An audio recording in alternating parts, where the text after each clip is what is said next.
Hello, आप सबका मेरे चैनल स्पीडिंग ला ज्ञान में स्वागत और अभिनंदन है। मैं आज आपको एविडेंस एक्ट की एक इम्पॉर्टेंट प्रॉब्लम जो राजस्थान जुडिशरी 2005 और 6 में पूछा गया था पूछ रही। अगर आपको इसका उत्तर पता है तो इनबॉक्स में जाकर टाइप करिए और नहीं पता है तो मेरी पूरी वीडियो वॉच कर लीजिए। ख पर क 1000 रुपये के लिए वाद लाता है और अपनी लेखा बहियों की वे प्रविष्टियां दर्शित करता है जिसमें ख को इस रकम के लिए रेडी दर्शित किया गया था।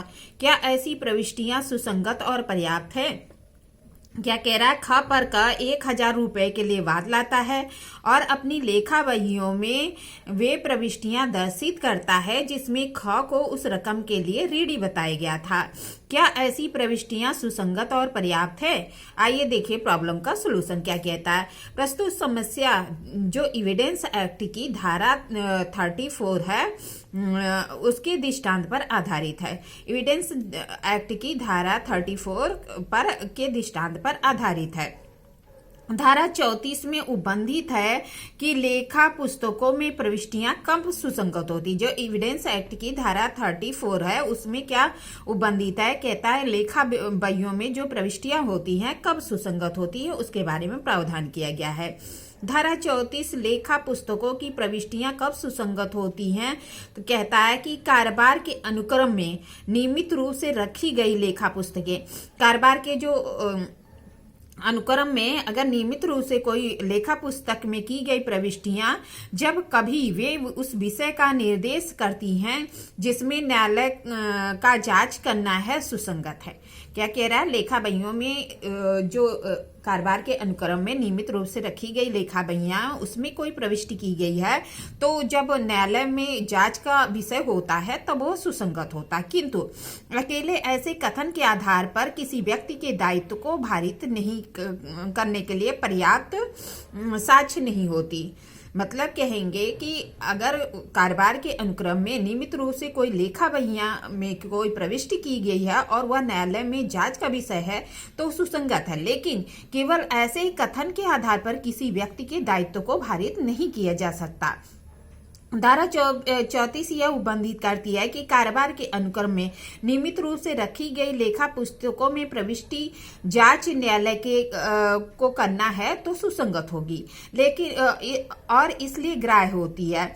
यद्यपि कहता है कि ऐसी प्रविष्टि ग्राह्य होती है किंतु किसी व्यक्ति पर जब तक जिम्मेदारी का आरोप लगाने के लिए पर्याप्त आधार नहीं होता तब तक इन प्रविष्टियों के समर्थन के साथ साथ अन्य स्वतंत्र साक्ष्य है तभी वह उसके विरुद्ध होगा, वरना नहीं होगा। कह रहा है कि अगर कोई पर्याप्त साक्ष्य नहीं है तब तक इन प्रविष्टियों के समर्थन के लिए साथ साथ कोई दूसरा स्वतंत्र साक्ष्य न उपलब्ध हो। मतलब कह रहा है कि अगर कारोबार के अनुक्रम में कोई पुस्तक रखी गई और उसमें कोई प्रविष्टि की गई है और वह न्यायालय में जांच का विषय है तो सुसंगत है और ग्राह्य भी है, लेकिन केवल उसी के आधार पर किसी व्यक्ति को दोषी दंडित नहीं किया जा सकता जब तक कि कोई अन्य साक्ष्य उपलब्ध नहीं है।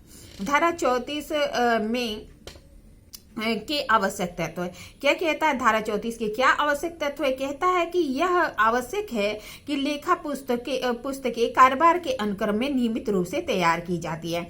कहता है कि जो धारा 34 है उसके लिए यह आवश्यक है कि लेखा जो पुस्तक है वह कारोबार के अनुक्रम में नियमित रूप से तैयार की जाती है। यदि ऐसी कोई लेखा पुस्तक की कोई प्रविष्टि या प्रविष्टियां किसी ऐसे विषय से संबंधित है जो न्यायालय के समक्ष विचाराधीन है तो ऐसी प्रविष्टि या प्रविष्टियों को साक्ष्य के रूप में पेश किया जा सकता है।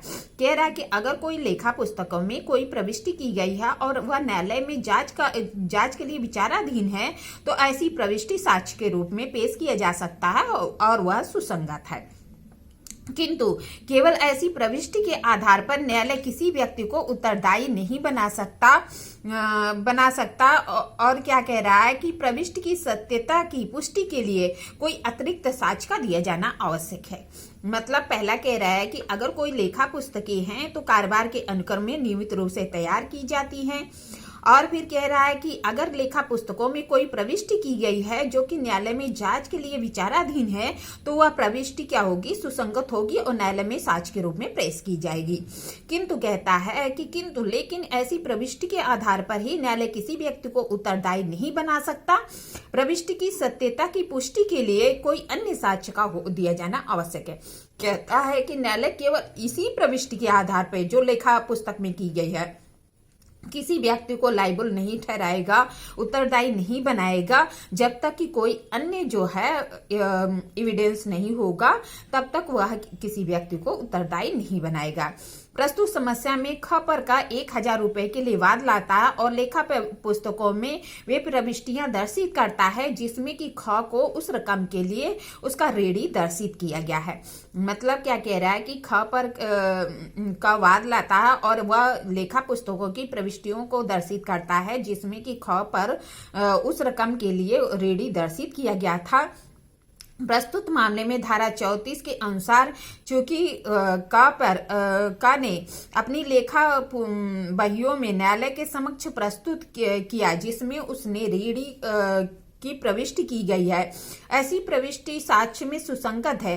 किंतु जहां तक प्रश्न यह है कि क्या ख ने क से 1000 रुपए लिया था, साबित करने के लिए लेखा बहियों की प्रविष्टि पर्याप्त है या नहीं, तो प्रस्तुत मामले में धारा 34 के उपबंध लागू होंगे जिसमें कि यह उपबंधित है कि ऐसी लेखा बहियों में प्रविष्टि किसी व्यक्ति के दायित्व को भारित करने के लिए पर्याप्त नहीं है।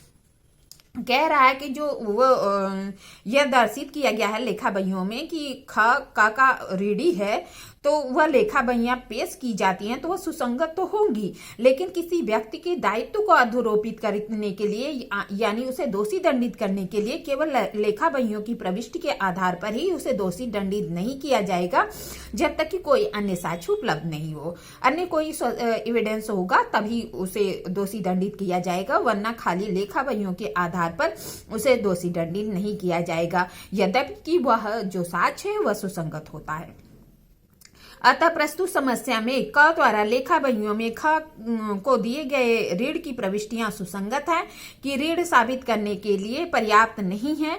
ऋण को साबित करने के लिए कोई अन्य स्वतंत्र साक्ष्य भी उपलब्ध होना चाहिए, कोई अन्य स्वतंत्र साक्ष्य भी होना आवश्यक है।